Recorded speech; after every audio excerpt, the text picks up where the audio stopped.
And we are live. Welcome everyone to the stream. We are live here. I am using cspan.com.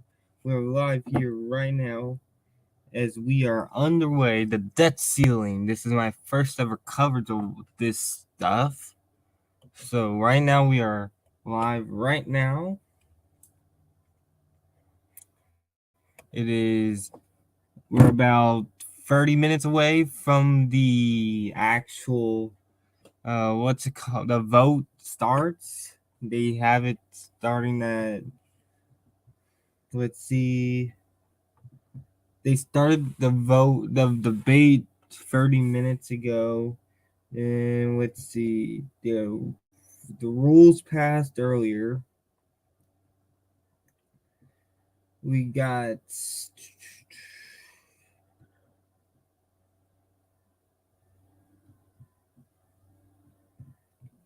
what time does the vote actually? It starts at 8:30. The official vote will start at 8:30 Eastern time here.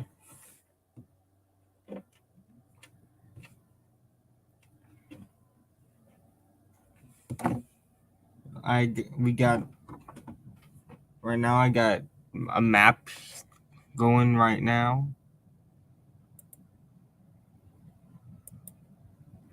Whoa! What the hell?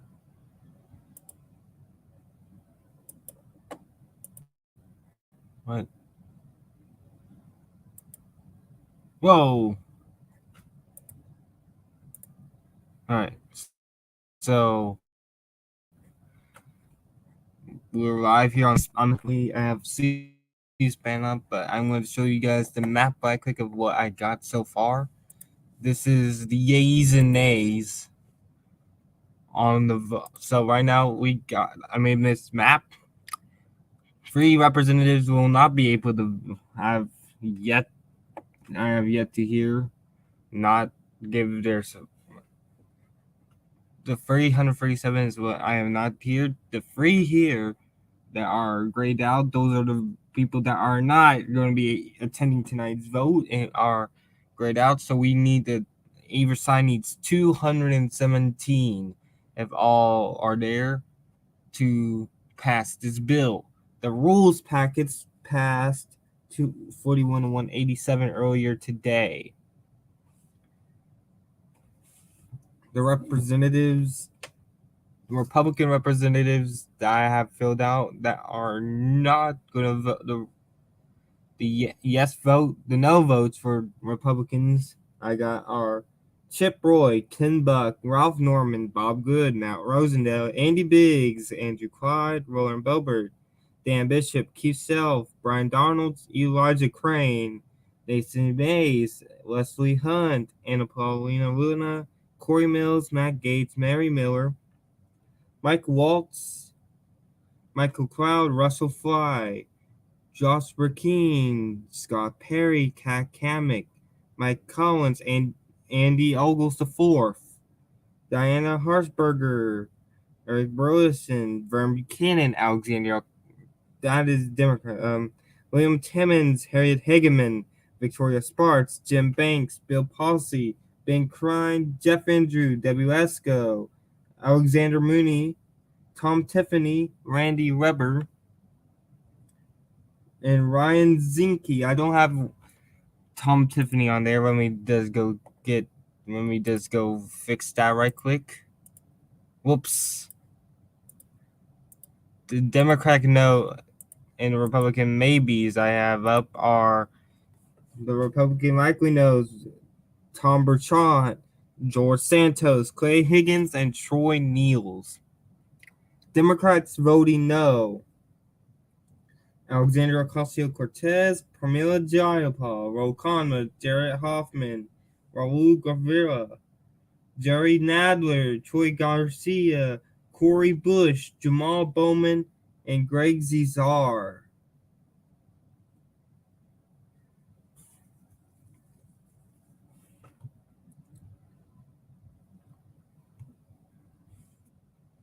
Those are the current votes that I have out. Those are the what I got. And what we got, the yeses, we got Dusty Johnson, South Dakota, Kelly Armstrong, Derek Van Orden, Marionette Miller Meeks, Ann Wagner, Ron Estes, Tom Cole, Julia Letlow, Gary Graves, Steve Scalise, Carlos Jimenez, Greg Murphy. I don't have all the lists, so I'm just trying to get it from my name. McHenry, Pat McHenry, David Valdeo, Kevin McCarthy, Kim Calvert, Mark Molinaro, Nick Lalata.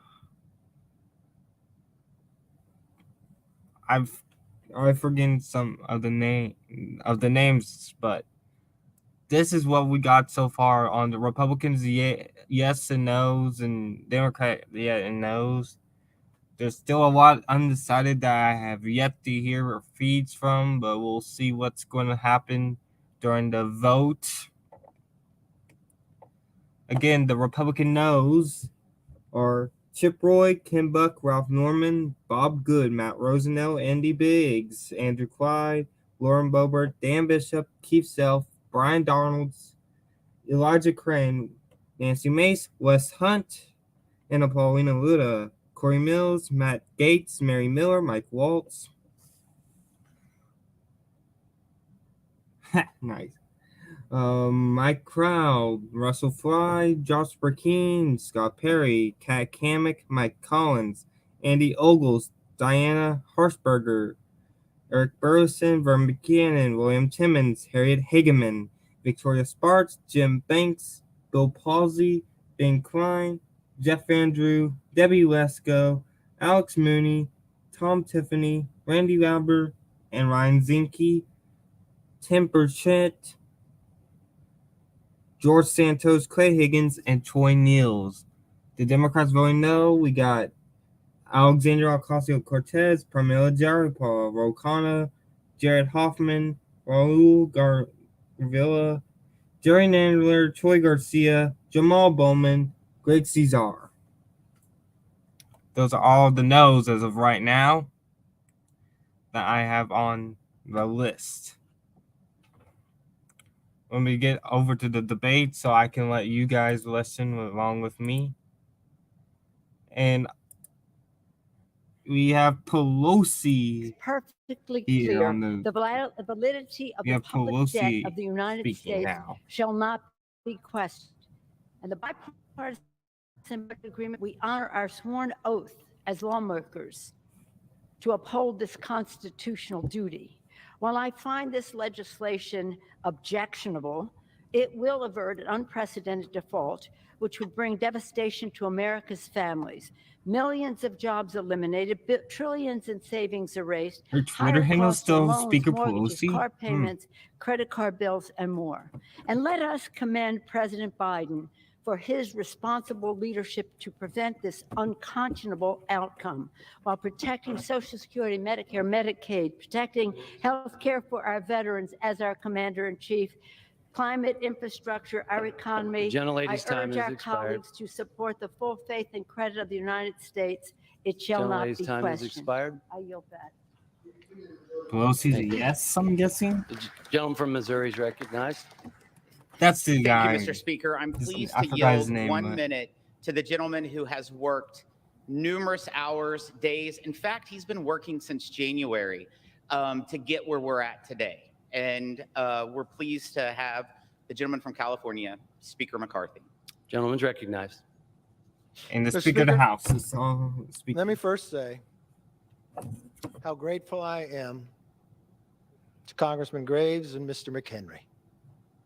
They have given their time and talents to the efforts for more than a month.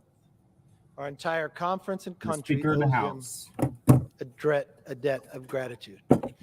And to my conference, thank you. You worked hard. When I went to see the president on February 1st, sat in the Oval Office right in the chair across, I said, Mr. President, the debt limit's coming. At that time, Janet Yellen said it'd be into maybe August, July. Said we should work together. I said there's only two things, Mr. President. Never raise taxes, and we have to spend less than we spent this year. He said we would meet, but for 97 days, we would never meet. It wasn't until this House took action to pass.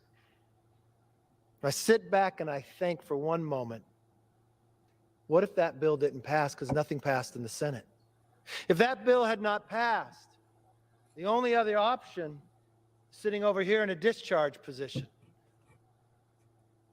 just needs a few more signatures, and it would be just raise the debt. Just raise the debt.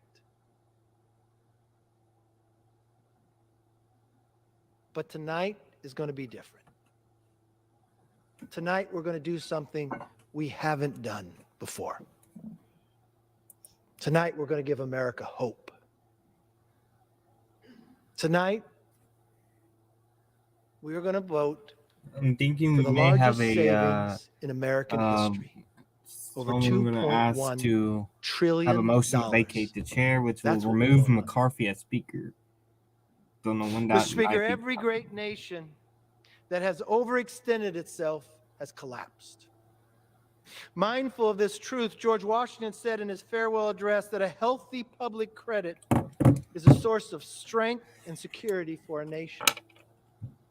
By that same token, an unhealthy debt burden is a source of weakness and insecurity. President Washington's words ring true today. We're seeing the negative effects of runaway spending in real time. Record inflation, rising interest rates, broken supply chains, and economic uncertainty. Runaway spending is also making America more dependent on foreign debt holders. The total debt we owe to other countries is $7.4 trillion. Countries like China are buying more of our farmland, more of our businesses, and more of our debt. This is unsustainable, but what's even worse, it is dangerous. But runaway spending is more than an economic and national security problem. My belief, Mr. Speaker, it is a moral problem.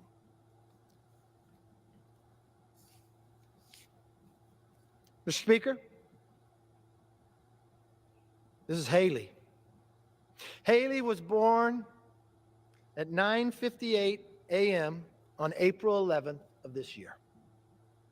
She weighed 6 pounds and 7 ounces. Her blue eyes, she got that from her dad. That button nose, she got that from her mom. And the $95,000 bill, she got that from $95,000. Not a very good gift for a newborn. That's Haley's portion of the national debt. And sadly, Haley is not alone. Every child who is born today owes $95,000 in debt.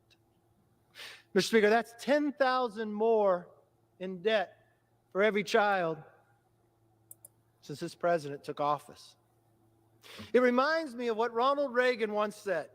When a business or an individual spends more than it makes, it goes bankrupt. When government does it, it sends you the bill.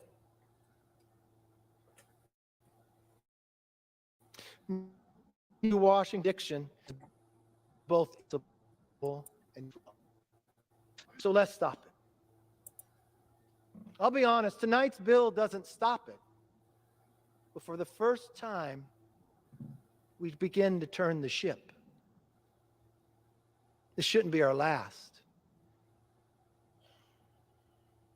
It shouldn't even be a debate. We should challenge each other for how could we put ourselves on a fiscal path even better. For months, President Biden and Senator Schumer were adamant they would not negotiate spending cuts. Mr. Speaker, I remember watching Senator Schumer on George Stephanopoulos one Sunday. He said, just watch. We're going to break them. The Republicans can't get together. They can't pass a bill. And it's going to be a clean debt ceiling.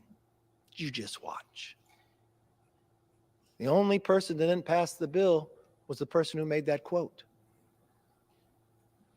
They demanded a clean debt limit, which really means they spend more and you just pay more in taxes.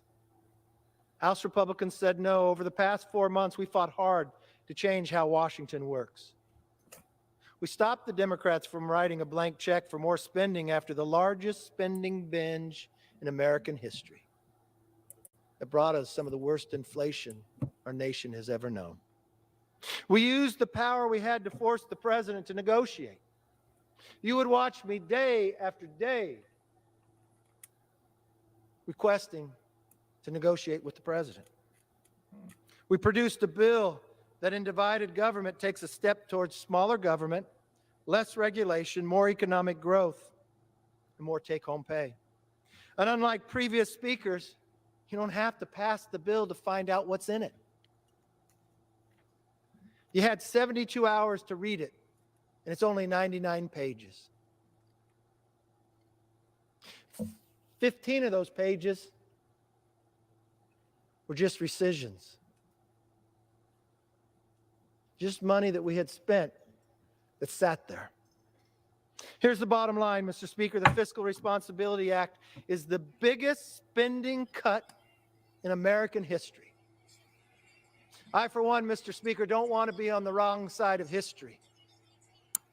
Yeah, I could say, I'm going to vote no because there's something not in the bill. If I took that philosophy, I would never vote yes. I simply read the bills in front of me and decide, is this good for the country? I would say that answer is easily yes. Taxpayers will save an additional $2.1 trillion, and for the first time in more than a decade, Congress will spend less next year than this year. In fact, Fiscal Responsibility Act is the only bill that reduces overall spending, reduces non-defense spending, and reduces the deficit unlike any other debt limit increase in recent history. We're finally bending the curve on discretionary spending because of this bill. And we're doing it while at the same time raising our national defense and our veterans fully funded, with Social Security and Medicare preserved, and without raising a penny in new taxes. That is a major victory. And Mr. Speaker, it's only part of the story. Tens of billions of dollars in unspent COVID funds will be clawed back for the taxpayers because of this bill's spending rescissions, the largest in American history. If you add up all the rescissions in American history and you add them together, this is larger than that. I think it's only common sense that if the pandemic is over, but the billions of dollars have not been spent, why would you spend them now if the pandemic's over? Why don't we provide them back to the hardworking taxpayer that has to pay it? Like Hallie. And Mr. Speaker, just listen to some of the programs we're slashing. $400 million from the CDC's Global Health Fund. Don't get worried, because that's not going to help you. That's your hardworking taxpayer money. So we have Speaker McCarthy on we the spent to floor countries right like now. China. I guess that's to help China be able to buy our bonds, and we'll pay for their health care. I'd rather focus on America. Or what about work-capable adults without dependents? They're going to get a job, they're going to learn new skills, and they're going to earn a paycheck because of this bill's new welfare reforms. These reforms are going to change people's lives. When you vote on this bill today, somebody's going to have a better job tomorrow because of your vote. Families will be stronger and more self-sufficient. People will be lifted out of poverty. Don't believe anyone who says our plan hurts America's social safety net. We are such a generous nation. And when people fall on tough times, we help them. That will not change. But this is an important assistance. Programs are supposed to be temporary, not permanent. A hand up, not a handout. A bridge to independence, not a barrier. If you also vote for this bill tonight, new roads, new bridges, and highways and pipelines, they're going to be built sooner and faster because of this bill's permitting reform. Mr. Speaker, I know that is a bipartisan view. We talk about it all the time. We see it in our homes. We get frustrated that you'll vote for a transportation bill, you'll serve 10 years in the Congress, and once you leave, the person who followed you 6 years later will be at the groundbreaking because we spent all that time studying. I think America wants to compete. They want to cut the red tape. They just want a fair process. This is going to save families money and make America less dependent. Changing America. Finally, taxpayers will be more protected from harassment and burdens. We reject every single one of Biden's mandates. And believe me, from the person sitting in the room with the president, he asked every single time. Instead, this bill eliminates the funding that would have been spent this year to hire Biden's army of new IRS agents. Overall, we've cut more than $20 billion from Biden's IRS slush fund. To date, they haven't been able to hire a single one of Biden's 87,000 new IRS agents. And I'll come back year after year to keep it that way. Because the government should work for you, not go after you. Mr. Speaker, passing the Fiscal Responsibility Act is a crucial first step for putting America back on track. It does what is responsible for our children, what is possible in divided government, and what is required by our principles and promises. Yes, it may not include everything we need to do, but it is absolutely what we need to do right now. Moving forward, House Republicans will build on its structural reforms. And as we do, the American people can be confident in this. I'm never giving up. I heard the detractors. I'm an optimist. You have to be. I sat there 15 rounds. I'm an optimist. I waited 97 days and listened to the president tell me he will never meet with me. But I woke up every morning thinking this might be the day. I'm an optimist that I watched division in this House. But tonight, we might come together to do something very big for this nation. Don't mistake it that it's the solution. It's the beginning. And we should wake up the next morning on how we could do better even tomorrow. You see, I will never give up on the American people. And I will never give up on keeping our commitment to America. With that, I yield back. You back these nuts.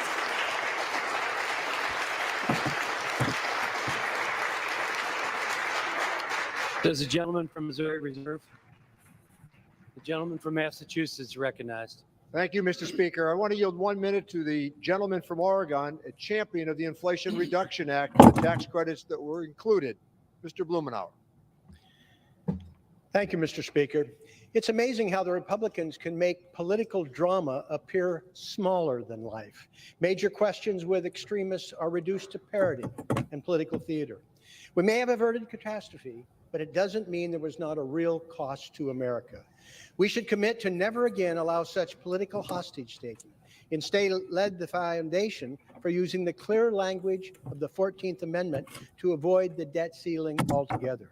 We should collect billions of dollars already payable from some of the wealthiest individuals and corporations. It would be a strong signal about the fairness of our tax system. It's ironic that Republicans are worried about pressing rich people for taxes they already owe, but would subject poor people to more harassment and meaningless paperwork. We should instead concentrate on changing policies that would reduce the deficit. If there will be time limits on benefits, maybe we could start with 20,000 rich farmers who got $1 million a year or more for 37 consecutive years. If we act in good faith, it shouldn't be so hard, and America will be the better. Does the gentleman reserve? Gentleman from Missouri is recognized. I yield 1 minute to the gentleman from Louisiana, Majority Leader Scalise. Gentleman's recognized. Thank you, Mr. Speaker, and thank my friend from Missouri for yielding and for his leadership on this bill. Mr. Speaker, for the first time in years, this Congress is actually debating a bill that will reduce spending from 1 year to the next. Let me repeat it, reduce spending from 1 year to the next. That's not something you hear around this town often. Usually the debate is how much more money will Washington spend? And in fact, if Republicans were not in the majority in this House, that's exactly the debate that would be going on. How much more to spend, how many more taxes to raise, because that's what President Biden wanted at the outset of this debate on the debt ceiling.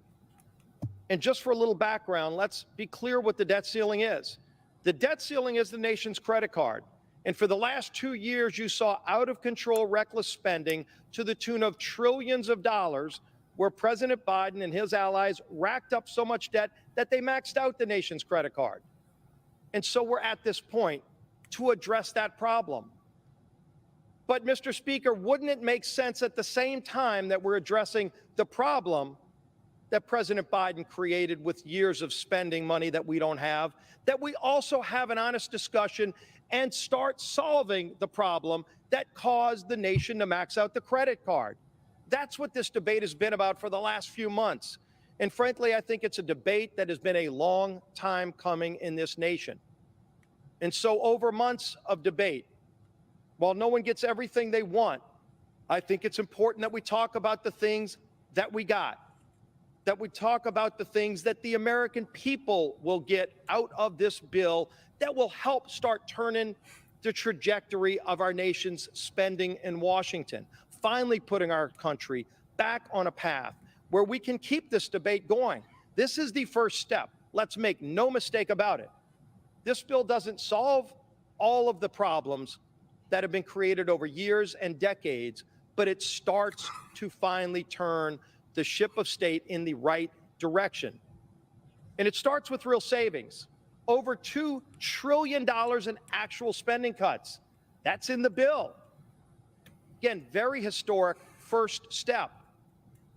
And it doesn't mean that's where we stop. It means that's where we start.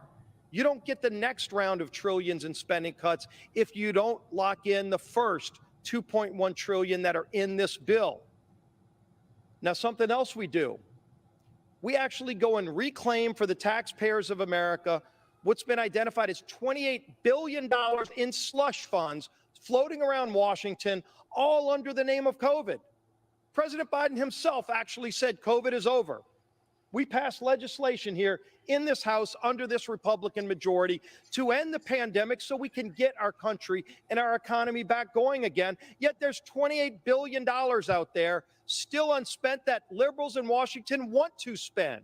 And if we don't pass this bill, they will spend that money in the name of COVID, even though COVID's over. $28 billion that should go back in savings to the taxpayer. Well, guess what is in this bill, Mr. Speaker? Those $28 billion are reclaimed so the taxpayers get that money back. That's in this bill. Let's talk about the IRS. In my years in public service, in the state level or in Congress, I've never got a single call from a constituent going, you know what, the thing we really want you to do is to go add more people to the IRS. Yet President Biden, for some reason, decided he wanted to more than double the size of the IRS, to go from about 80,000 people to add not up to 87,000, but to add an additional 87,000 people. And even according to the Congressional Budget Office, they confirmed that it would break President Biden's promise. You heard it over and over again. If you make less than $400,000 a year, don't worry, you won't pay any more in new taxes. Well, maybe they're redefining what lower income means, because if you're making less than $100,000, according to the CBO, those new IRS agents will be going after you, lower income family workers, the single mom that's working 2 jobs at a restaurant. That's who they'll be going after. And so we step in and say, no, we've got to end that madness. Over $1 billion in cuts to the IRS to stop them from doing just that. Let's talk about another big area of savings. You know, a lot of people take out loans, a loan to buy their first home. I know that's harder today under the Biden economy because interest rates are so high because of the out of control spending in Washington that this bill finally starts to address. So hopefully interest rates can go down. So hopefully families can afford to buy their first home again. But there's something else that people do. Usually the first loan a lot of people take out is a student loan. I know I did when I was a student. I signed the document and it helped me get through college. I also worked my way through college. But when I graduated, there was never a day where I thought somebody else, some single mom working 2 jobs, ought to pay that loan back instead of me. I paid those loans back. And most Americans have done that. About 13% of the American people take out student loans. Yet for some reason, the president decided that he thinks all Americans, 100% of American taxpayers, should pay the student loans of the 13% that don't want to pay them back. Is that fair?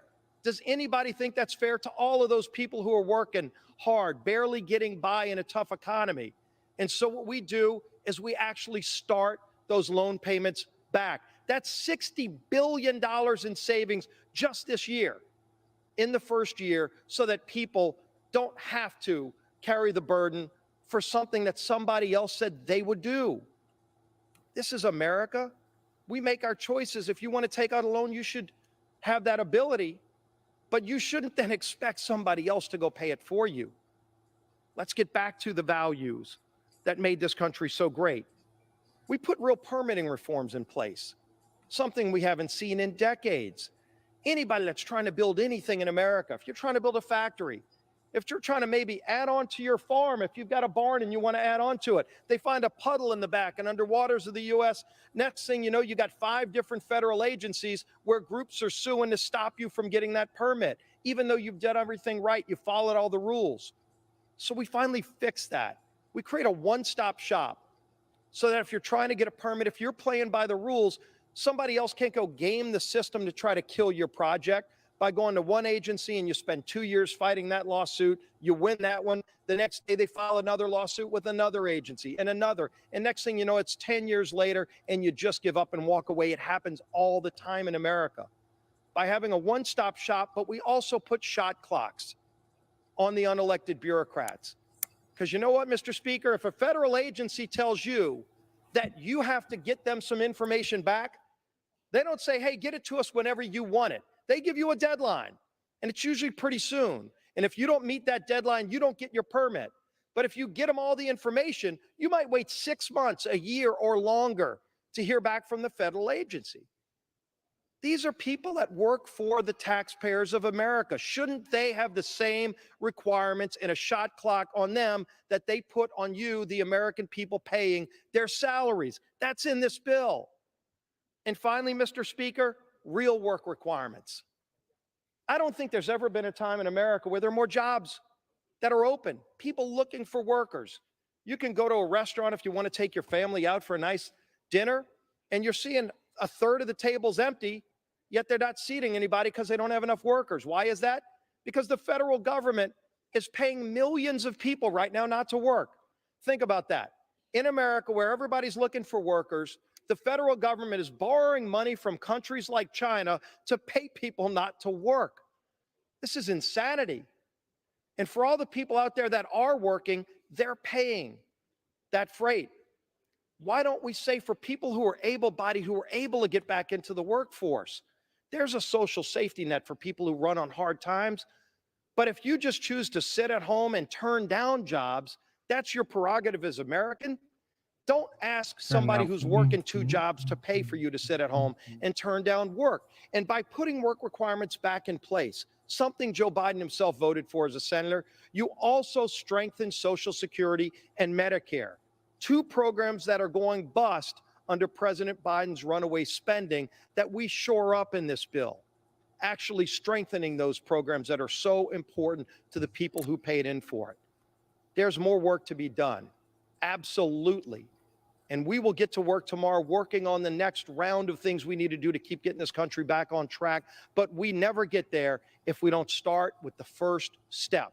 That's what we're doing here tonight. That's why we need to get this bill passed and then go work on the next reforms we've got to do to continue strengthening this great nation, the United States of America. I urge passage, and I yield back the balance of my time.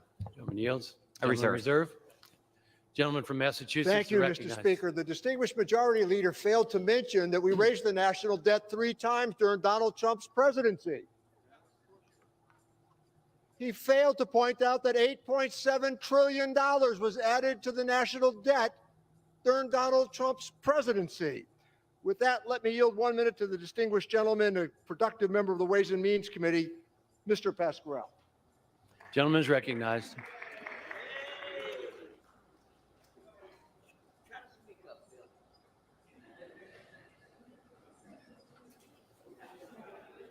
What is going on here? Mr. Chairman,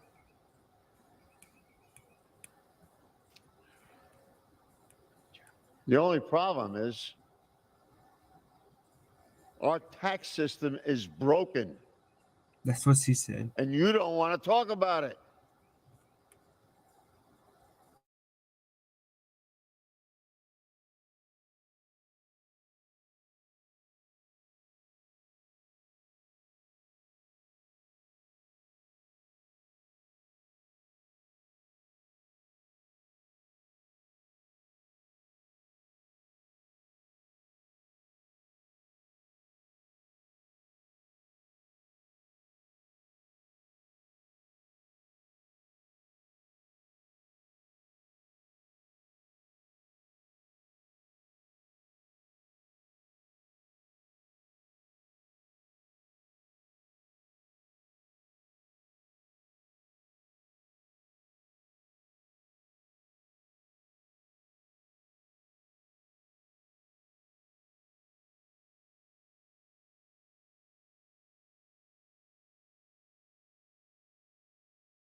I don't know what just happened. I'm back, but I don't know what happened. Regulations show that this would mean 600,000 more audits per year for taxpayers making less than $75,000 a year. Without objection. I yield 1.5 minutes to the gentleman from Pennsylvania, Mr. Kelly. Gentleman is recognized. Thank you, Mr. Chairman. You know, I come from a town called Butler, Pennsylvania, and in that area, it's Pennsylvania's 16th congressional district.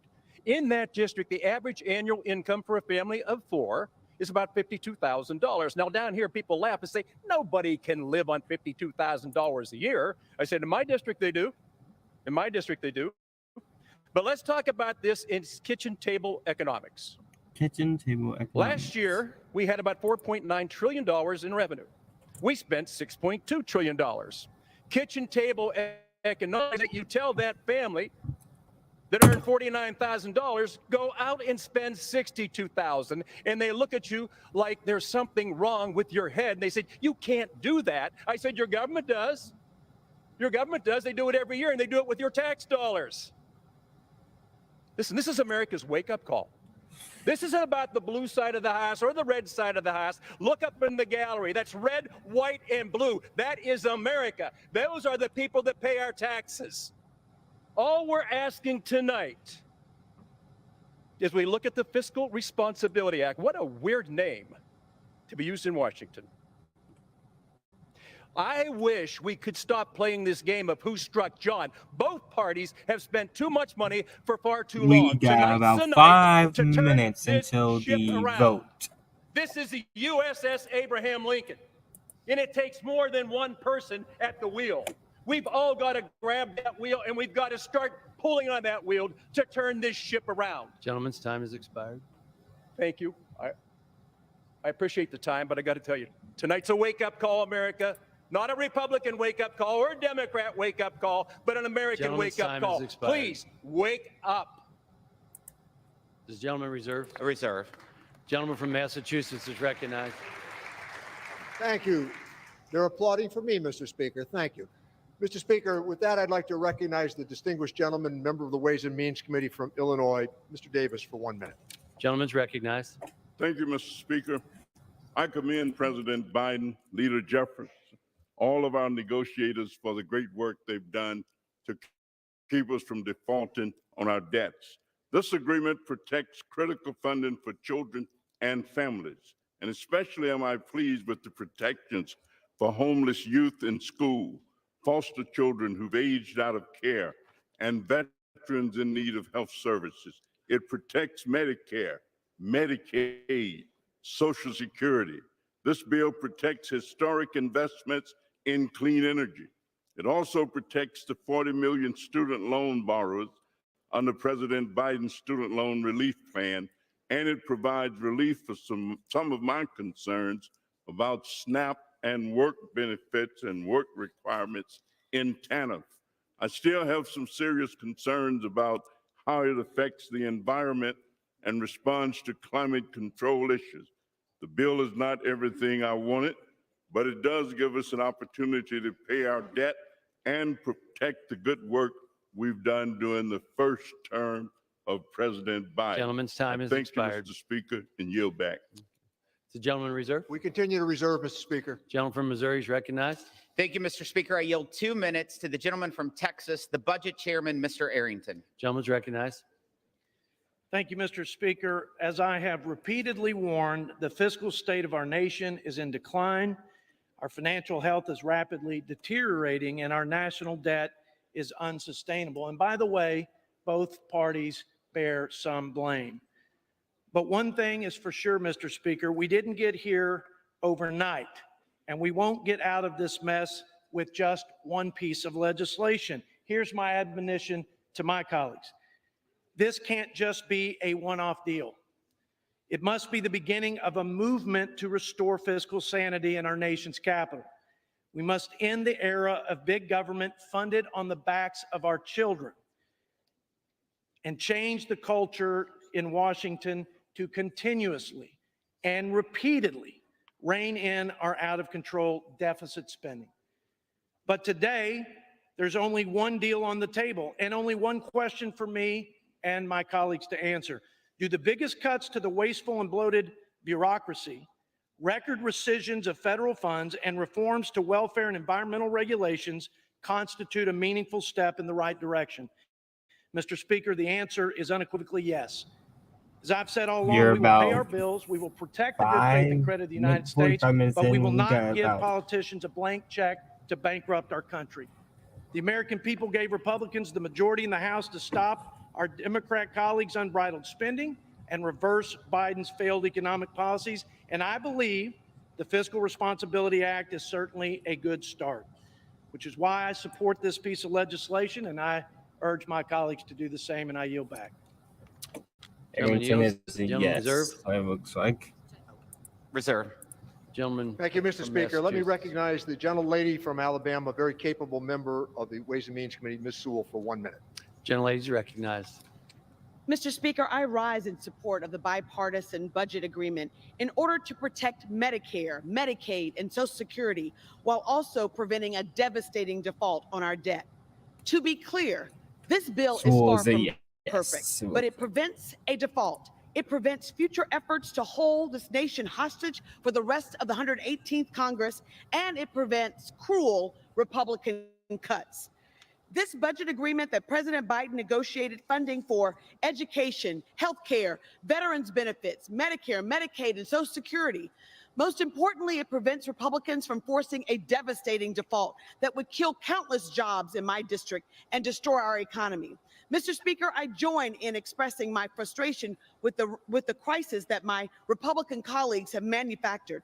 The American people deserve better than a Republican majority that chooses to govern crisis by crisis. Let's lift this debt ceiling and get on with the people's business in the people's house. Thank you, and I yield back the balance of my time. Gentleman from Massachusetts reserves. We continue to reserve, Mr. Speaker. Gentleman from Massachusetts reserves. Gentleman from Missouri is recognized. Thank you, Mr. Speaker. I yield 1.5 minutes to the gentleman from Pennsylvania, Mr. Smucker. Gentleman from Pennsylvania is recognized for 1.5 minutes.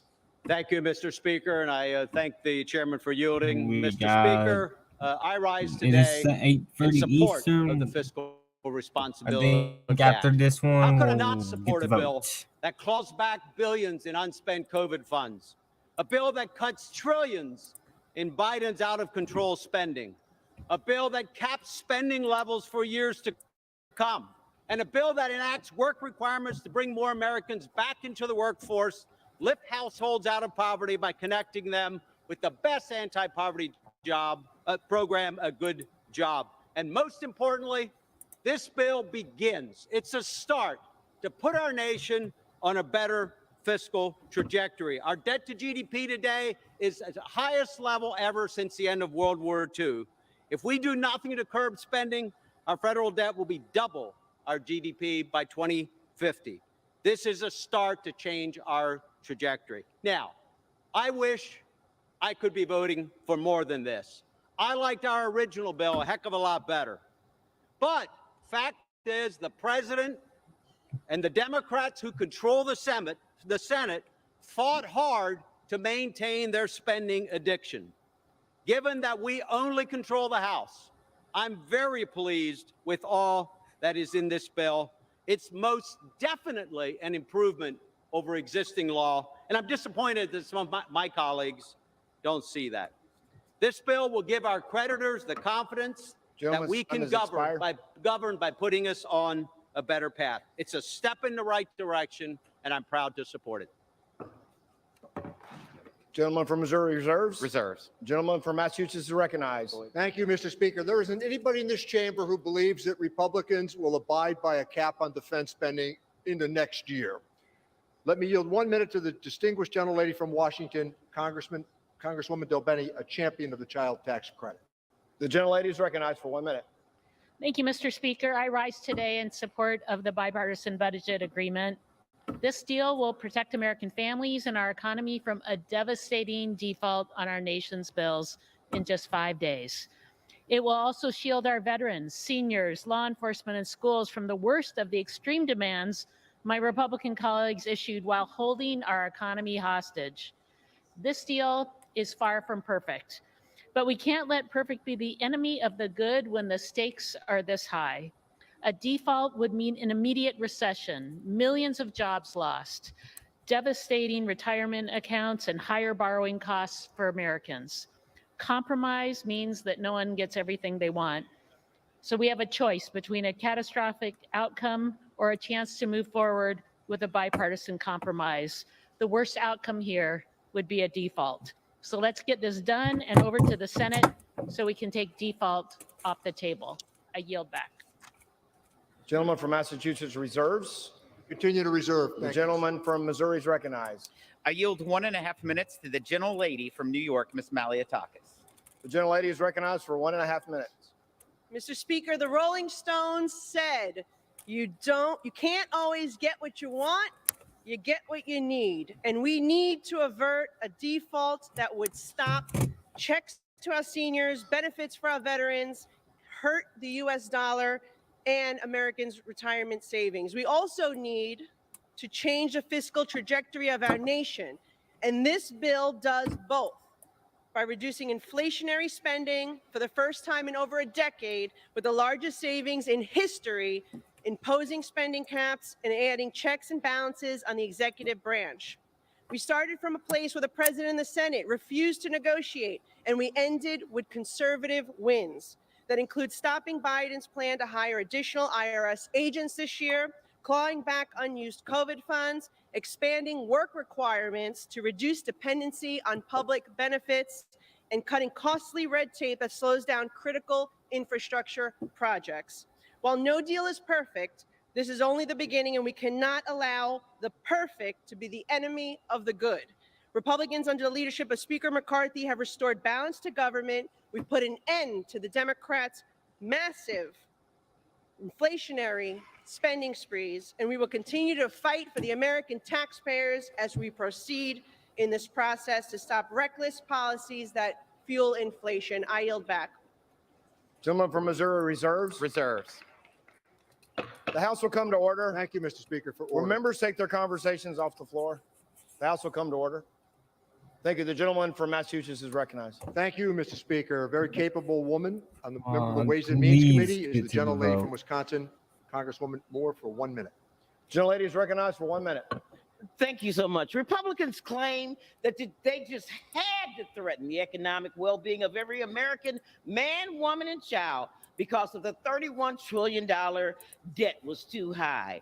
Well, hypocrisy thou hast to name, GOP, because what they insisted on, their red line, was not financial at all. It was to double down on the so-called work requirements. Thank God the White House negotiations pushed back on the worst of these changes in TANF that would have saved $6 million over 10 years. No, speaker after speaker has insisted on denying food to poor, old women who are primarily Black and brown.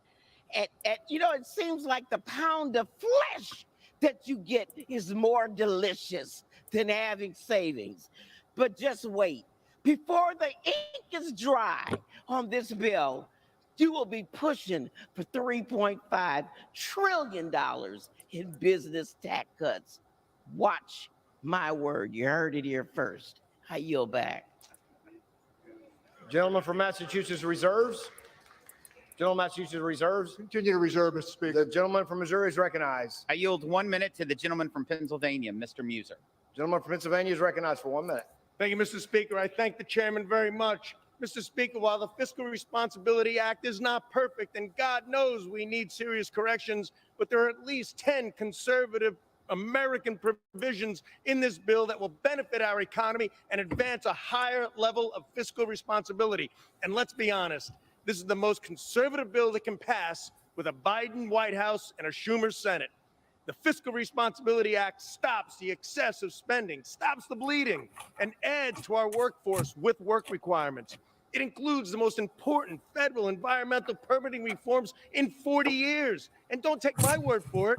This is coming from the Associated General Contractors of America, the Petroleum Institute, the Marcellus Shale Coalition, and the National Association of Manufacturers. Virtually every small business association, every group committed to sound fiscal policy, such as Americans for Tax Reform and Americans for Prosperity, have endorsed this legislation. This bill reins in the Biden administration's executive order spending, which accounted for over $1 trillion in spending over the last 2 years. There's also a reduction of the IRS of $20 billion, protect Social Security, and all the while we will avoid a catastrophic default. I urge support of this bill. Gentleman from Missouri continues to reserve. I reserve. Gentleman from Massachusetts is recognized. Thank you, Mr. Speaker. I yield 1 minute to the gentleman from Michigan, Congressman Kildee, whose voice and health have been returned. The gentleman from Michigan is recognized for 1 minute. Thank you, Mr. Speaker, and thank you to my friend, the ranking member, for that. Look, paying America's bills isn't an option. Defaulting on our debt would have a consequence for every single American, and in fact would have global consequences. It would increase every family's costs, eliminate millions of jobs, threaten the retirement security of seniors and families all across this country. Let me be clear, we shouldn't be in this position. We shouldn't be close to default. It's a manufactured crisis. The House Republican majority created this crisis because they didn't have the will to submit their ideas to the legislative process, rather holding us all hostage to exact this price, to exact this legislation, when we could have simply gone through the legislative process of making decisions about the priorities for this country. They have the majority on the Appropriations Committee, on the Ways and Means Committee, on the Budget Committee. They ought not fear the argument over these issues. We need to make sure that we accept the fact that we've come to a compromise that protects Medicare, Medicaid, protects the American people from catastrophic default. I urge my colleagues to support Gentleman's this time has legislation. expired. Gentleman from Massachusetts reserves. Gentleman from Missouri is recognized. I yield 1 minute to the gentleman from California, Mr. McClintock. Gentleman from California, you're recognized for 1 minute. Thank you. Mr. Speaker, this is the first time in my 15 years in Congress that I've voted to increase the debt limit. I do so today because this measure places real constraints on future spending, more than $2 trillion. That makes this bill the most important victory for fiscal conservatism in more than a decade. The debt is but a symptom of the central problem: reckless spending. Once we've spent $1, there are only 3 ways to pay for it: taxes, inflation, or debt. It's the spending stupid. We've got a long way to go. But until the American people have had enough and replaced the president and the Senate majority, this is a remarkable step forward. And the many pro-growth provisions in the bill provide the most potent antidote to debt: economic expansion. Defeating the political that will quickly forfeit the many hard-won reforms that are in this bill. We cannot let that happen. Gentleman from Missouri reserves. Reserves. Gentleman from Massachusetts is recognized. I yield 1 minute to the very capable gentleman from Virginia, a member of the Ways and Means Committee, Congressman Byer. Gentleman is recognized for 1 minute. Thank you, Mr. Speaker. Mr. Speaker, I rise in support of this imperfect bill. Look, I would much rather have voted for a clean debt limit increase, as we did 3 times under the previous president. And I do believe it's profoundly wrong. The Republicans chose to hold our economy hostage, using the American people as leverage to demand concessions, and it was unnecessary. We're in a divided House. They have all the leverage they need to negotiate this through the regular appropriations process. You know, our values sometimes overlap, but they don't here when they want to protect the wealthiest tax cheats, and we just want everyone to pay their fair share. Look, President Biden and his negotiating team worked skillfully and successfully to prevent a majority of the draconian tax cuts. This bill could have been so much worse, but it would be a catastrophe if we didn't pass it. I will vote yes, and I continue to urge my colleagues to permanently abolish the debt ceiling, which could cause a real disaster someday soon if we don't get rid of it. Thank you, and I yield back. Gentleman from Massachusetts reserves. Mr. Speaker. Gentleman from Missouri is recognized. I yield 1.5 minutes to the gentleman from New York, Mr. Lawler. Gentleman is recognized for 1.5 minutes. Thank you, Chairman. Thank you, Mr. Speaker. I rise today to voice my support for the Fiscal Responsibility Act. As I have said from the very beginning, we must negotiate, we must cut spending, and we cannot default. The FRA reduces discretionary spending for the first time in decades and is the largest deficit reduction in our nation's history. It cuts non-defense and non-veteran spending to below 2022 levels, one of the primary goals of the Limit, Save, and Grow Act. It saves taxpayers $2.1 trillion over the next 6 years while blocking $5 trillion in new taxes proposed by the Biden administration. The bill also caps spending at 1% growth over the next 6 years. And through the appropriations process, House Republicans will have the opportunity to reduce spending even more. That will help us take on the Biden administration's reckless spending head on, crack down on record inflation, and get our economy on the right track. This bill also protects Social Security, Medicare, and veterans benefits, despite previous false claims by my Democratic colleagues that we were going to cut those vital programs. It enacts critical permitting and NEPA reform, enacts safeguards on executive spending, and forces Congress to engage in a functional appropriations process. The bottom line is this: with a divided government, no party is going to get 100% of what it wants. We all have a responsibility to govern, and default is not an option. The Fiscal Responsibility Act puts us on the path to fiscal sanity, protects our commitments to veterans and seniors, and raises the debt ceiling so we will not default. That's a bill we should all support, and I will vote aye. Gentleman from Missouri reserves. Reserve. Gentleman from Massachusetts is Thank you, recognized. Mr. Speaker. Pleased to yield 1 minute to the very capable gentleman from Philadelphia, Pennsylvania, Congressman Evans. Mr. Speaker, Gentleman is this recognized for 1 minute. Mr. Speaker, this bill is far from perfect. However, the full faith and credit of the United States is at risk, and we cannot let Republicans drive us to default. Defaulting on the national debt would disrupt Social Security benefits for 92,000 households in my congressional district. I will not stand by and let harm come to our nation, seniors and people disabled. I urge my colleagues not to draw out this debt crisis and instead return to our focus of lowering the cost for working families. I yield back, Mr. Speaker. Massachusetts reserves. Gentleman from Missouri is recognized. Mr. Speaker, I reserve. Reserve Sorry, these nuts. I reserve. Gentleman from Missouri reserves. Thank you, Mr. Speaker. We have a breakdown of the time.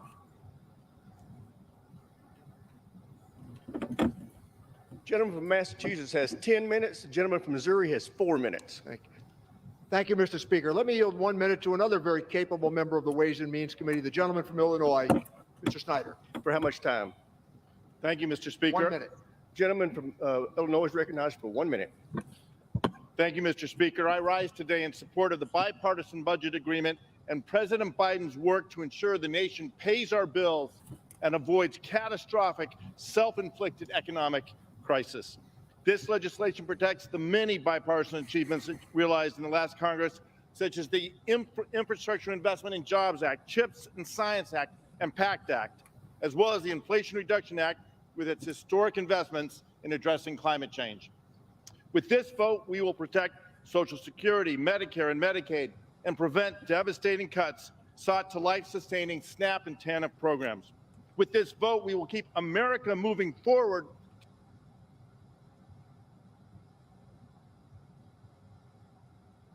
What the hell?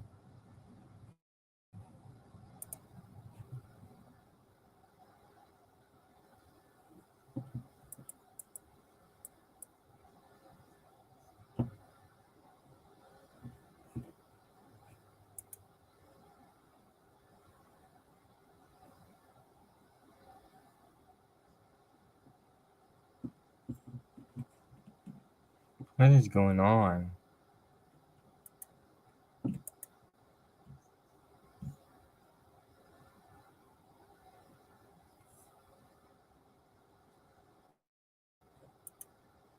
Hold on, everyone.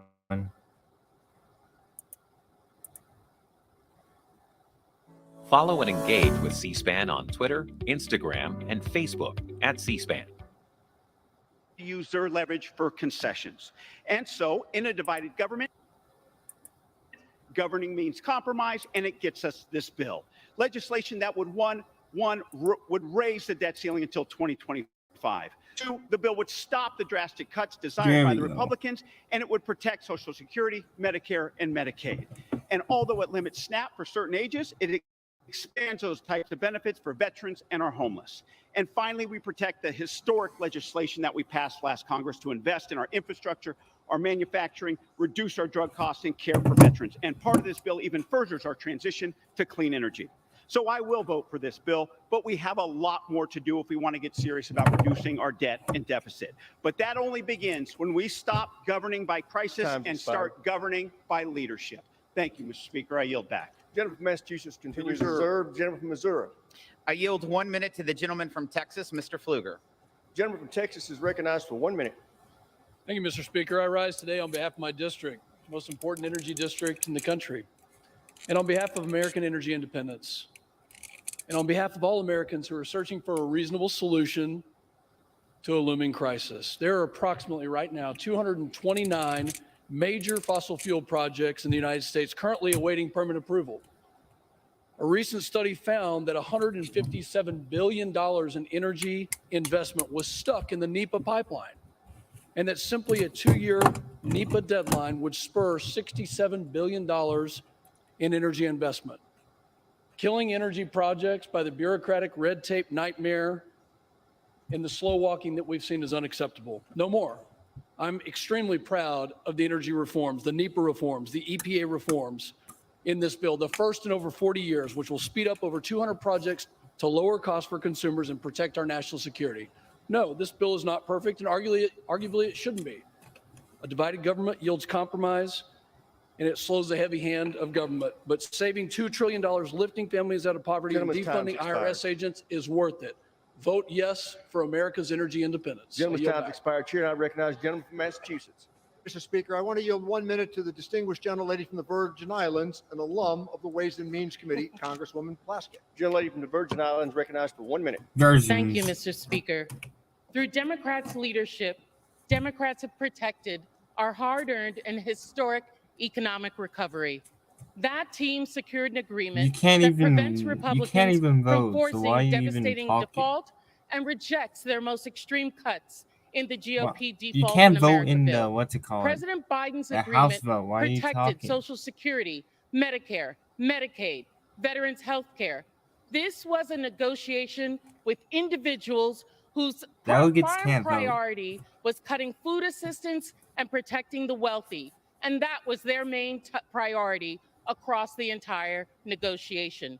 Fiscal At least he was a good responsibility, impeachment manager. their only That's the thing. responsibility was to protect Even their though tax delegates cuts can't vote, for ultra they wealthy can that speak grew on the the debt House. to $7 trillion in And the they first can place.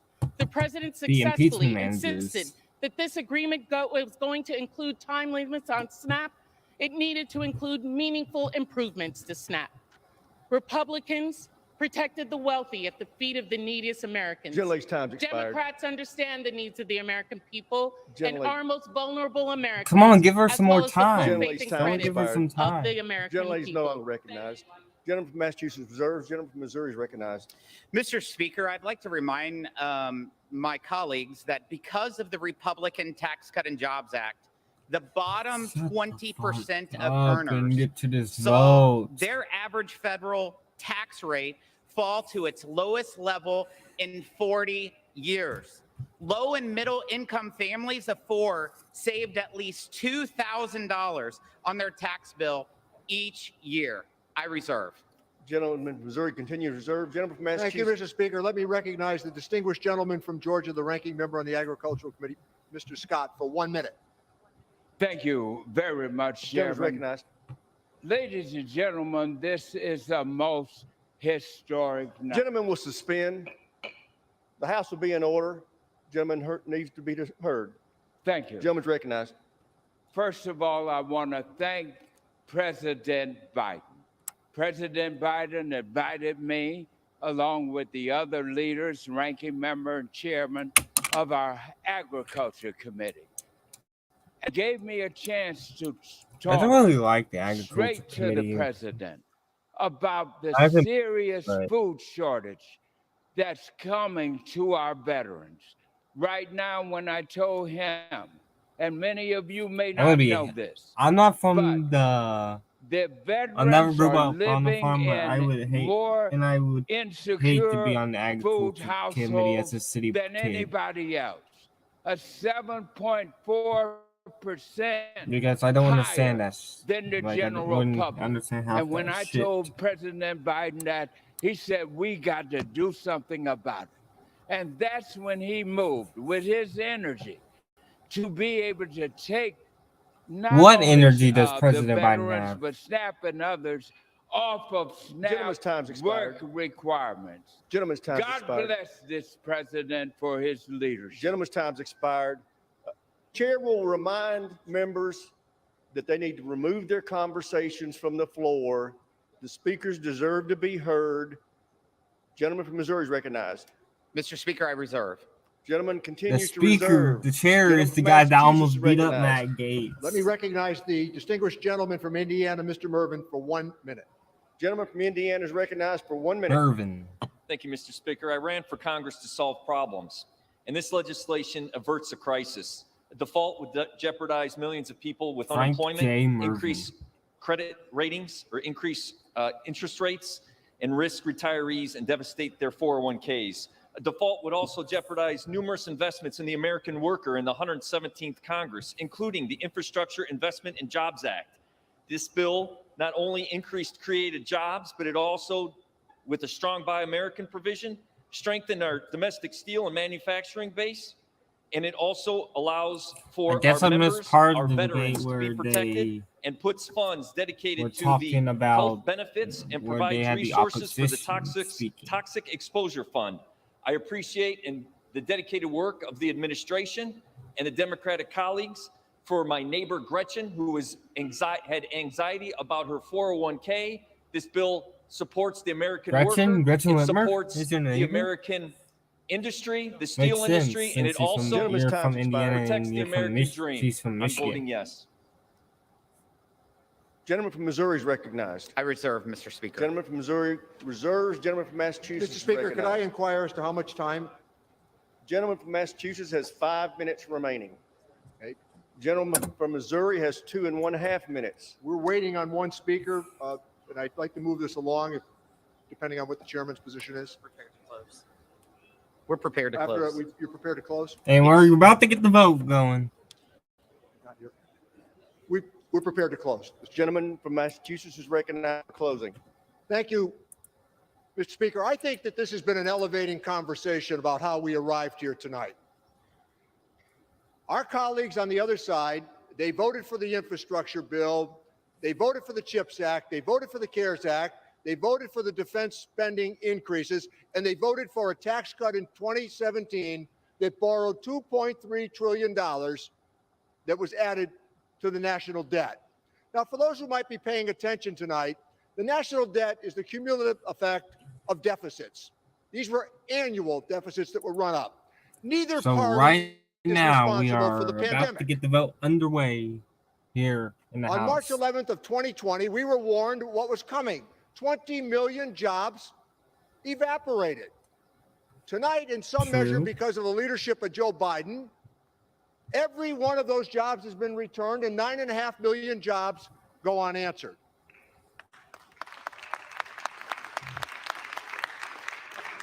In this negotiation, which means you don't get everything you want, there are some quality moments that we take great credit for.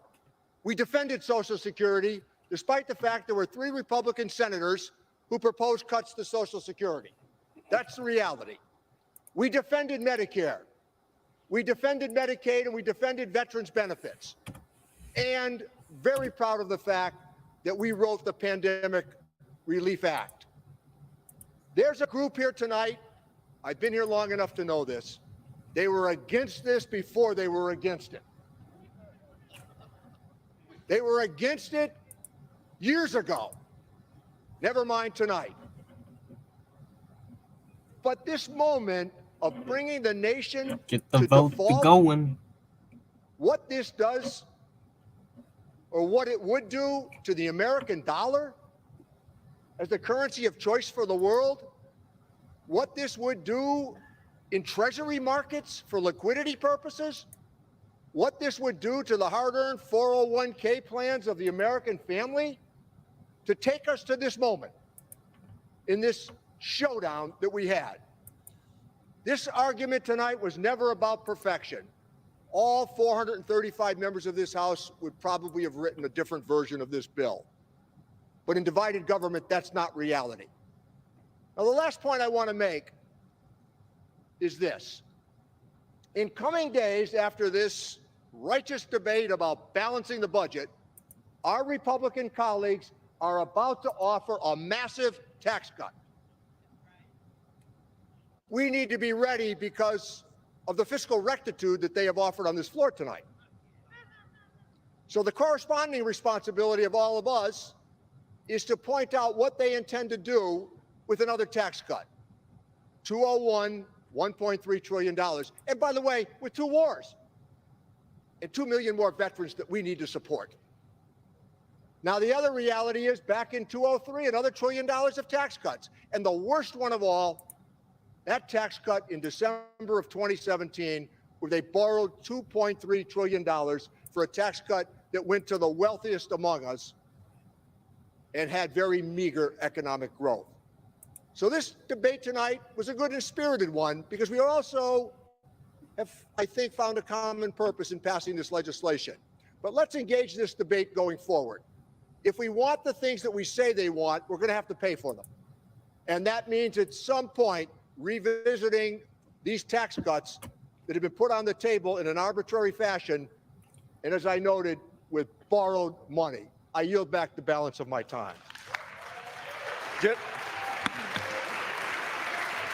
gentleman from Massachusetts yields back the balance of his time. The gentleman from Missouri is recognized. You know, Mr. Speaker, we hear the other side of the aisle over and over talk about the Tax Cut and Jobs Act.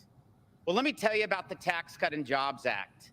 Last year, we had record revenue into the United States of $4.9 trillion, which was $900 billion plus more than what Joint Tax and CBO predicted what would happen upon passage of the Tax Cut and Jobs Act. The Tax Cut and Jobs Act delivered for a family of 4 who makes less than $60,000 a year that they pay 0 in federal Gentlemen will taxes. suspend. The House will be in order. Members will remove their conversations from the floor. The gentleman deserves to be heard. Gentleman's recognized. But Mr. Speaker, let's talk about tax cuts. The other side passed something called the Inflation Reduction Act, and it was tax cuts for their wealthy donors. In fact, the CBO just came out with a new score saying that it cost over $700 billion. But guess what? 90% of your tax credits go to corporations with more than $1 billion in revenues. And it goes to $125 billion to China. That is what your tax cuts did. After years of Washington running in the wrong direction, we have an opportunity to take meaningful steps in the right direction on addressing America's debt crisis. The American people deserve nothing less. They see what inflation caused by reckless spending of the Democrat Party has done to their family budgets, to their retirement security, and to their small business plans. We have the opportunity to end the constant doling out of tax dollars under the guise of COVID relief. We have the opportunity to downsize the $80 billion pay raise that was given to the IRS last year. The IRS does not need a raise. It needs a reckoning. We have the opportunity to support those who can work, to find work and climb out of poverty. We have the opportunity to put some guardrails on the administration so if they are going to spend tax dollars by executive fiat, they have to find savings somewhere else. We have the opportunity and the responsibility to address our debt crisis as we address the debt ceiling. Yield back, Mr. Speaker. Gentleman from Missouri And there's the reserves, debate, Mo. yields back the balance of his time. Members are reminded to direct their remarks to the chair. All time for debate has expired pursuant to House Resolution 456. The previous question is ordered on the bill as amended. Question is on engrossment and third reading of the bill. Those in favor say aye. Those opposed say no. The ayes have it. Third reading. Provide for a responsible increase to the debt ceiling. The question is on passage of the bill. Those in favor say aye. Those opposed say no. Aye. No. In the opinion of the chair, the ayes have it. Without objection. Purpose is the gentleman. Gentleman from Massachusetts asked for a recorded vote. Those in favor of a recorded vote will rise. Sufficient number having arisen, a recorded vote is ordered. Members will record their votes by electronic device. Pursuant to Clause 9 of Rule 20, this 15-minute vote on passage of the bill will be followed by a 5-minute vote on the motion to suspend the rules and pass H.R. 2797. This is a 15-minute vote.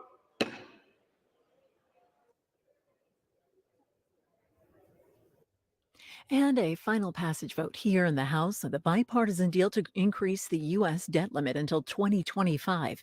It also caps federal discretionary spending and rescinds some of the unspent COVID-19 pandemic relief funds and takes back money allocated to the IRS. The measure needs a majority to pass before being sent to the Senate for consideration. Majority Leader Chuck Schumer says the bill will get the votes to pass in the Senate before heading to President Joe Biden's desk. This agreement was reached after multiple meetings between negotiators for House Speaker Kevin McCarthy and the president. Treasury Secretary Janet Yellen originally projected a June 1st deadline All right, here until we the go. U.S. defaults on its debt. The The date was vote later is revised, pushing it back right to June now. 5th. This is a 15-minute vote. Some 217 needed to pass. We're only at 79.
And we are at 117 for in Verdi free right now.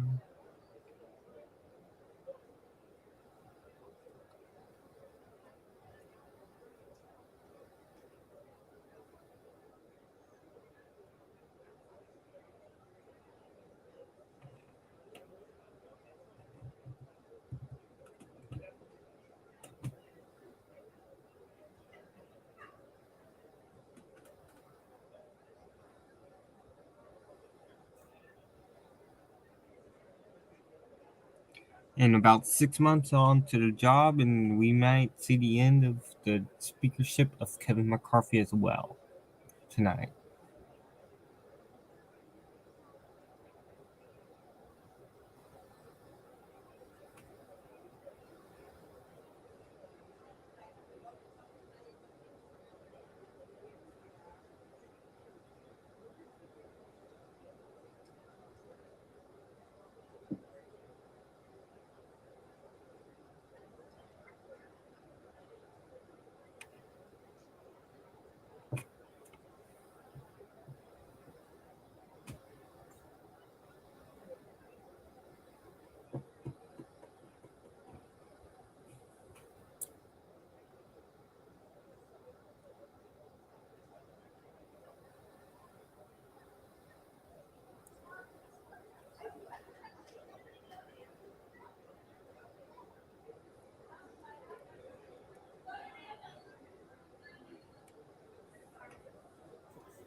There's the House Freedom Caucus.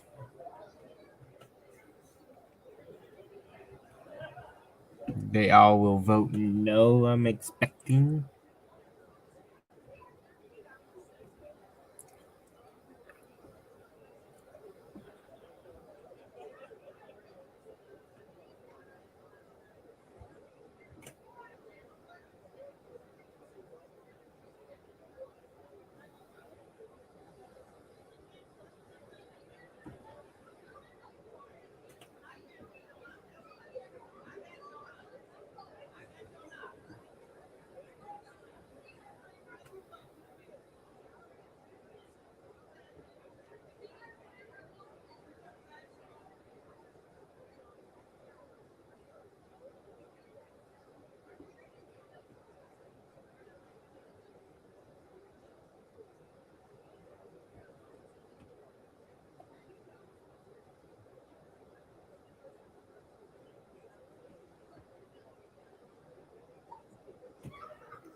Pretty sure we're about to get a vote on the vacation of the chair soon.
We're at 167 yays.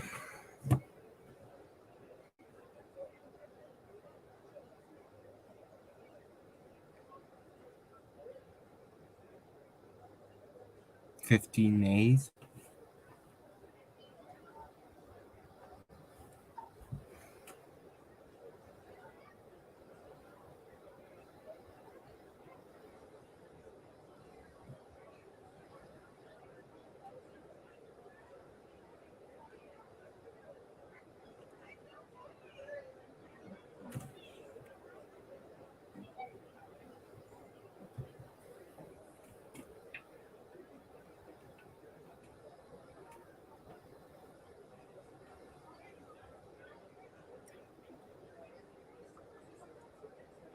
Five minutes left on the clock.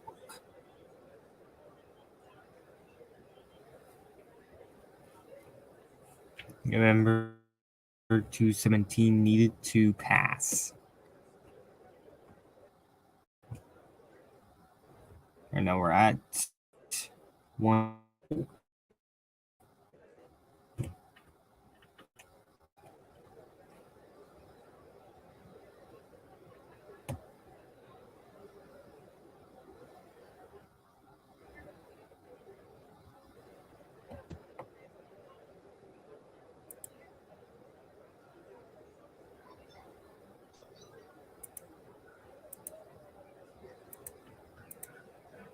What's up, everybody?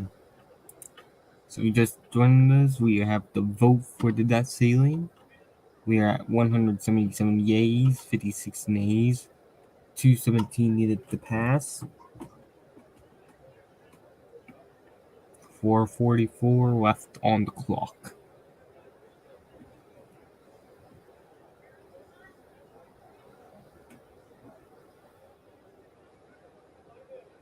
We're at 181.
We are 25 votes away from passage here on HR 3746, the deal between McCarthy and Biden to raise the debt ceiling.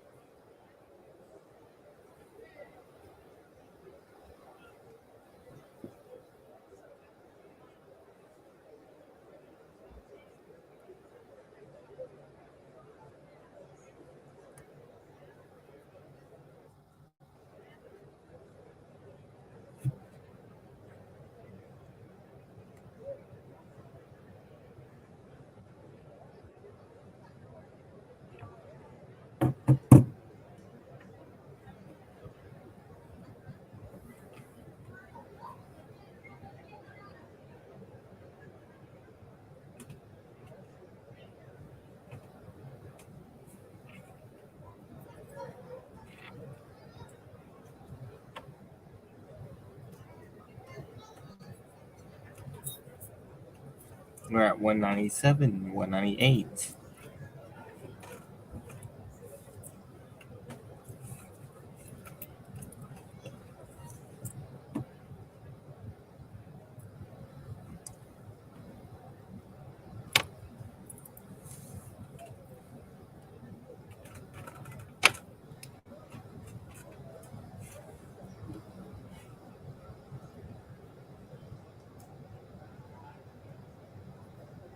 We're at 200.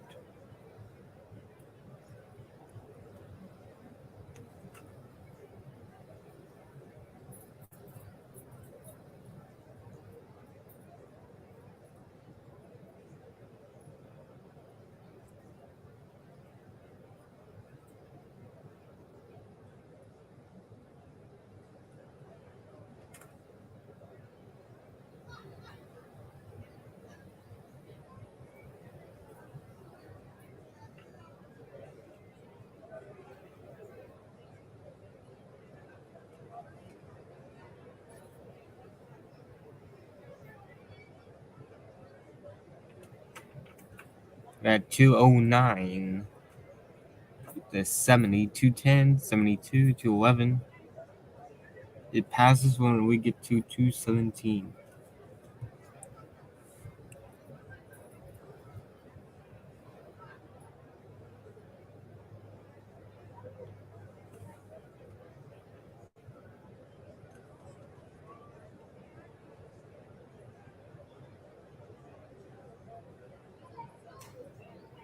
We're at 214.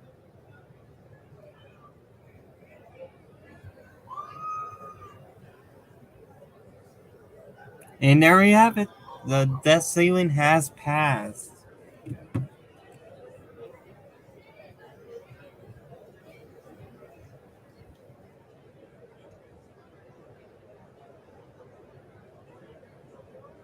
And we have enough votes for the deal to pass. We're at 230 yays to 75 nays.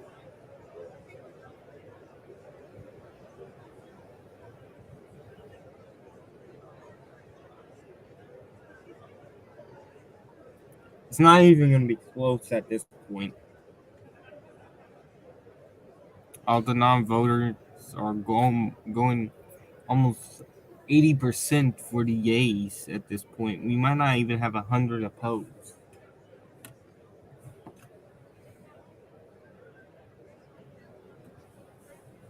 We're at 253.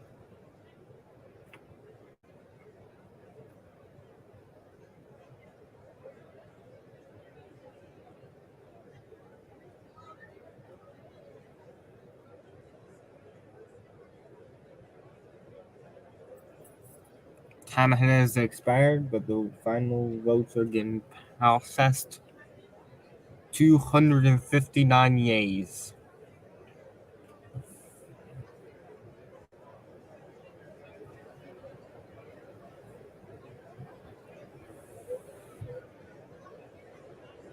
We're now at 263 yays.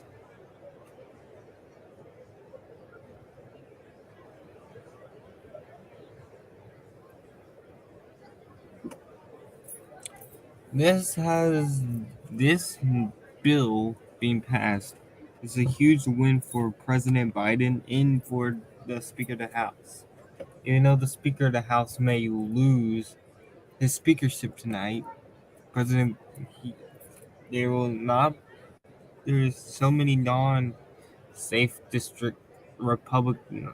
There's not so many non-safe district Republicans voting no. All the New York district Republicans voted yes. Said they would vote yes, and it looks like they are voting yes. We're at 280 yays at this 279 yays. Remember, for passes you have to be 217, well over the margin. We got 100 no's so far.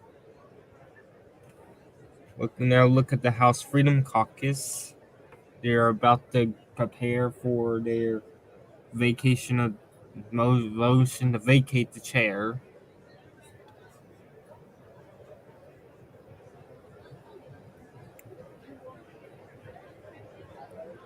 I'm assuming that's what's coming next, the motion to vacate. 105 voting no, almost 300 voting yes. They're at 189.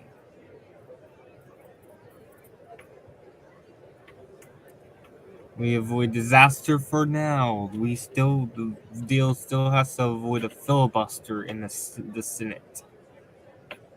The question is, what mixture of politicians will filibuster this motion? Will try to filibuster the vote.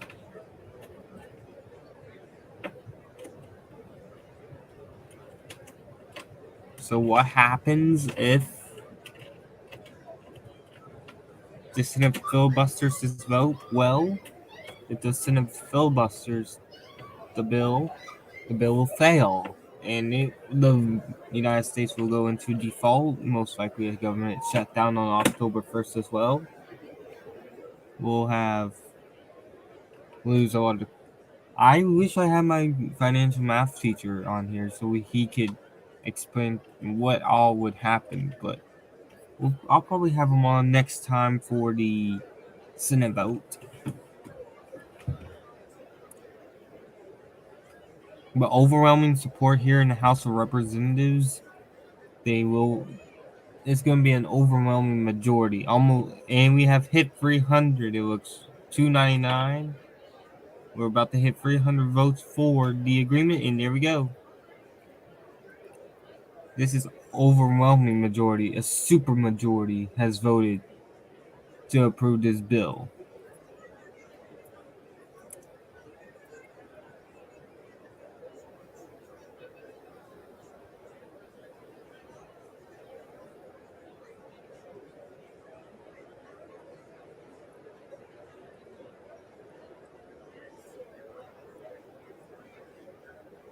If you're just tuning in, it's feel free, yays, 111 nays. The motion to vacate is next. I'm assuming if the House Freedom Caucus I'm assuming they will proceed with the motion to vacate after this. There's still 20 representatives to vote still. Down to 18 now. Nice, 6-9.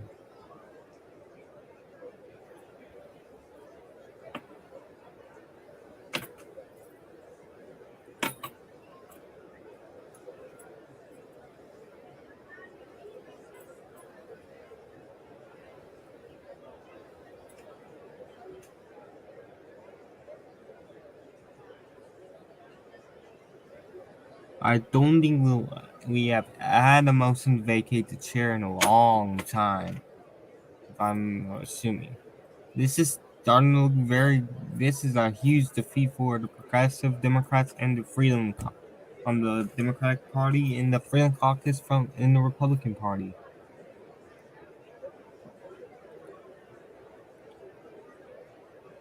This is going to be an overwhelming passage here.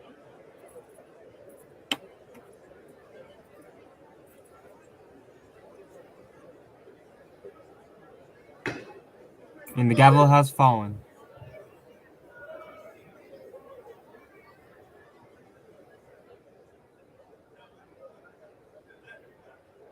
The gavel has fallen.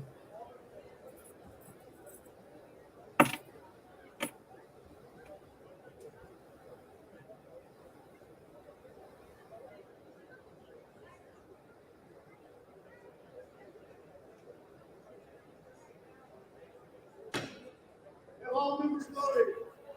Does anyone wish to change their vote? The gavel has fallen. There's still,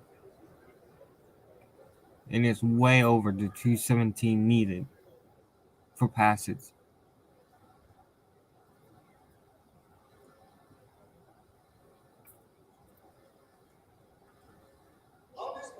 Yeas are 314. The nays are 117.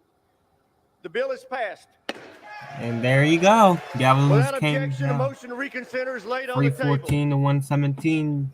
The Pursuant to Clause 8 of Rule 20, the unfinished business is the vote on the motion of the gentlewoman from Missouri, Ms. Wagner, to suspend the rules and pass H.R. 2797 as amended, on which the yeas and nays are ordered. The clerk will report the title. H.R. 2797, a bill to amend the Securities Act of 1933 to require certification examinations for accredited investors and for other purposes. The question is, will the House suspend the rules and pass the bill as amended? Members will record their votes by electronic device. This is a 5-minute vote. Well, I'm gonna stop. This was the motion to vacate, but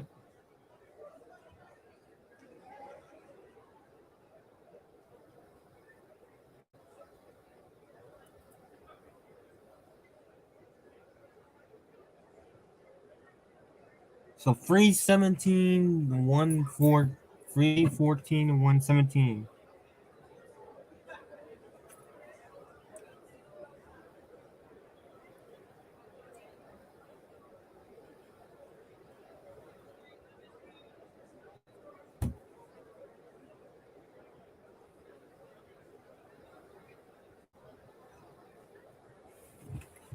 And there we go. The debt ceiling bill has passed 314 to 117. I'm assuming the motion to vacate will not be entertained tonight.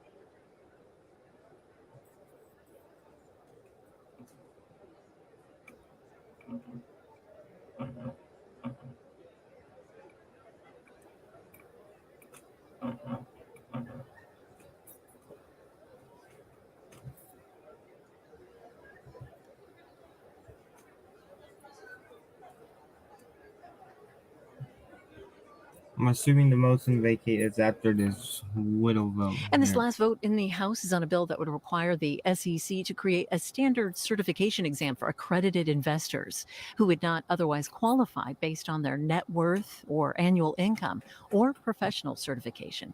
Also, just prior to this, the House passing the bipartisan deal to increase the U.S. debt limit until 2025. It goes next to the Senate. And I am not.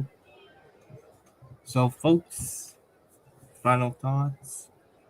Good news for the president, good news for the speaker. We do not know if they're going to do the motion to vacate tonight.